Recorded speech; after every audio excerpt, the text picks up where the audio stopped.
It is an honor to have you on, Lieutenant Colonel Scott Mann. How are you, sir? Hey, Glenn, how are you? I have been a fan of yours since I was Captain Scott Mann, so it is a real honor to talk to you. Well, I feel the same way. But let's talk about what you've just recently done. Can you tell us about Task Force Pineapple? Yeah, Task Force Pineapple, it was a nickname that we got that was the rescue of one Afghan commando where he was in duress. He was retired in duress and was trying to make his way out, but he couldn't. So a handful of Green Berets, we got on the phone with him. We became his eyes and his ears, and another ABC reporter, James Meek, and a congressional staffer. We formed and we did it all remote. I know some of the reporting is that we went into country. We actually used our trust, our relationships, which is kind of the Green Beret way, working by, with, and through indigenous people. And then we just became his eyes and ears, and we helped him navigate and move through the city, ultimately got him through the wire and onto an airplane with his family. And we did that with about 700 families or 700 Afghans in 3 days. That's unbelievable. Absolutely unbelievable.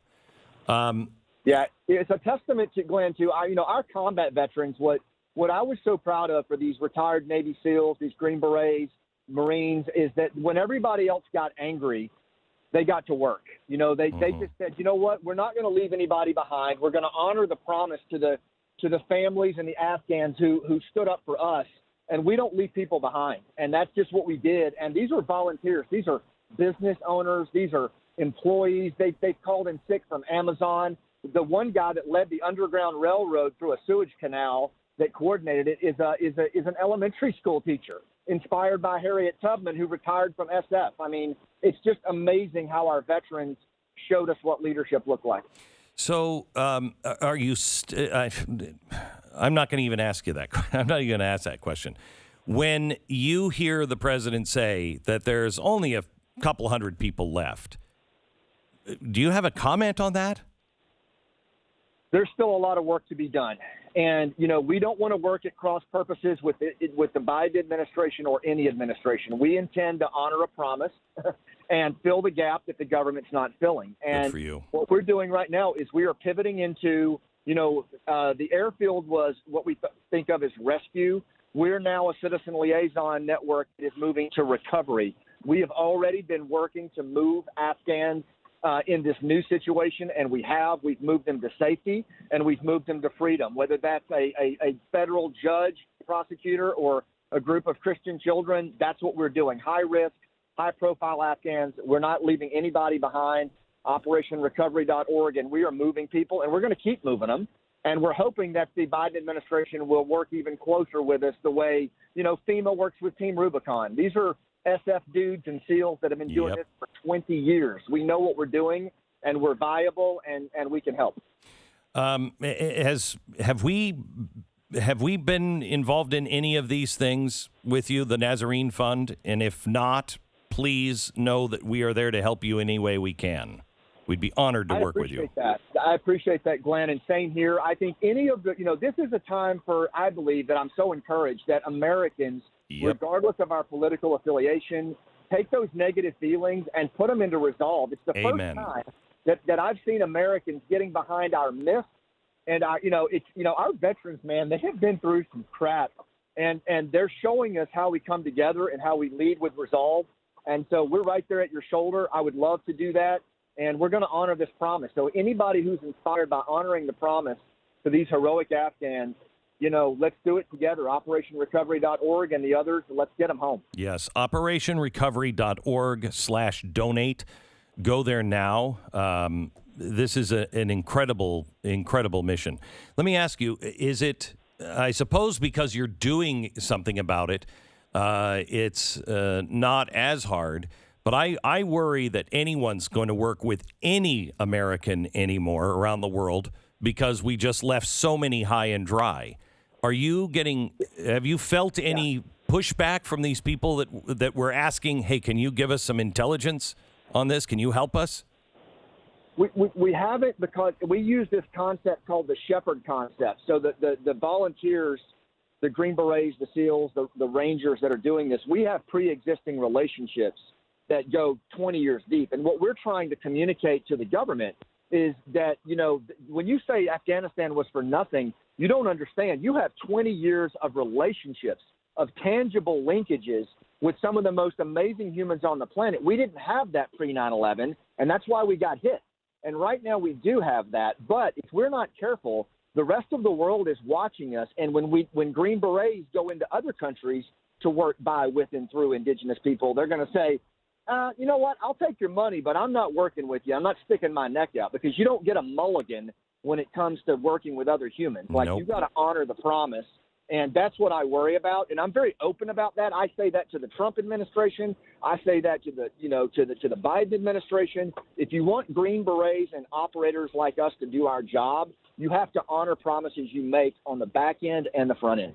Can you tell me what you feel about, or how do we repair our relationships, for instance, with England? I know that things between commanders of the 82nd and the SAS, I know it got ugly at the airport. Yeah. And I also know what people in England in power have told me. They don't want to work with us anymore because we abandoned them. How difficult is it going to be to repair this? Well, it's going to take deliberate restoration. Whether it's a marriage, whether it's a friendship, or whether it's an ally. If you damage a relationship, it's up to you to atone and restore that relationship. I teach that, as part of the, when I teach at the Green Berets, is, restoration of relationships is one of the hardest things you ever do. Restoring trust. That's going to have to happen. But I will tell you this that I'm encouraged by is that I did an interview with the BBC about Operation Pineapple when it was underway. And I can't tell you how many Afghans were pulled out of the Suez canals because they were holding pineapples on their cell phones to those British troops, man. And, they're warriors just like us. They know what authorities we had and we didn't have. It was a very tense situation. We've stood at each other's shoulders for centuries, and I have a feeling that we'll do that. I just wish our political leaders would stop targeting each other and look at your combat veterans. Look at how they're conducting themselves, right? Look at how they're showing up and demonstrating what leadership looks like. Let's give them some leadership that's worthy of their sacrifice and just follow their lead. And that's all politicians have to do right now. I have to tell you, I think this is important for Americans to understand. We have to have a military that is led by civilians. That's really, really important. But that is something very difficult, especially when the civilian people at the top are making all the wrong decisions. But I want you to put yourself into the shoes of somebody that was at that gate as a Marine. They knew what the right thing was to do, but they followed the orders. And these were legal orders. I mean, it's one thing. You don't have to follow them when they're not legal. But these were legal orders that these guys, to the core of their being, I know, vehemently disagreed with, and yet they didn't break ranks. They didn't, go around and do something unconstitutional. That must have been extraordinarily difficult for a lot of them, and we should be very, very proud of our military that they didn't do that. Well, and what we should also understand, and this is where politicians have to get, we have had a nation at war, Glenn, for 20 years, and it's been less than 1% of the population that keeps going back and fighting. And what you just described, when you put young men and women in that position, that's a moral injury. Yep. It's a moral injury. And moral injuries cut you down into the stomach. They cut you down into the pelvic floor, and they never leave you. I know because I carry plenty. And so what I would ask our politicians and our bureaucrats to do, is if you're going to manage the perimeter security of a half-mile wide airfield and then send like a 3-star general in the process, let them do their job. Give them the authority to do a non-combatant evacuation operation. It's called a NEO. We've done them for years. Yep. We know how to do it. And if you start applying politics to the world of soldiering and the world of fighting, You put your young Marines and your young paratroopers into these moral injuries, and they never get over it. And we're losing 22 a day, not solely to that, but it's a big part of it. And politicians and bureaucrats bear that responsibility. And to our citizenry, if we're not going to put a commanders-in-chief in place that really get that, we need to think about that when we pull the levers. And this isn't partisan. We have an inherent responsibility to take care of our force, and that includes not putting them in positions of moral injury. That's our job. I don't want you to get into politics, and I don't want to cause you any problems. So feel free not to answer this.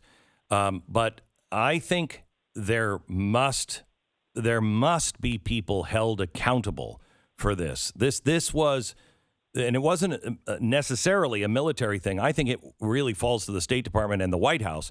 But there also were some top people at the very, very top that made mistakes in the Pentagon. Should people be held responsible for this? And if so, who?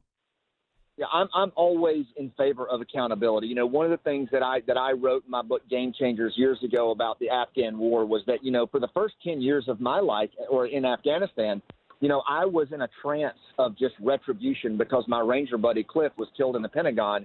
And I kind of abandoned the way that I should have been doing things as a Green Beret. I was focused on just walking the enemy down instead of working with locals. I own that. I still own that. I wish that our politicians, our generals, our flag officers would, like that lieutenant colonel that resigned in protest. Like, where's that?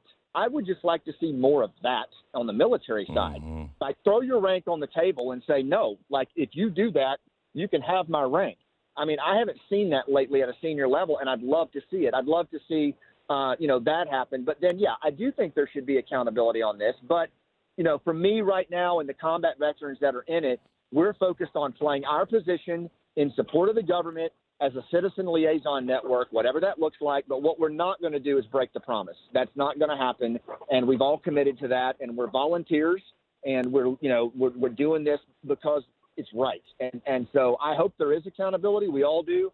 But in the meantime, there's a lot of work to be done. Scott, I so appreciate you, and I'm going to put you on hold, and one of my producers will give you my private email and text because I mean what I say. Anything you need, day or night, you contact, and we will be there for you. I appreciate that, sir. And the same goes with me. Thank you. Lieutenant Colonel Scott Mann, a president of Rooftop Leadership, retired Green Beret Commander and leader of Task Force Pineapple. I highly urge you to donate and support OperationRecovery.org/donate.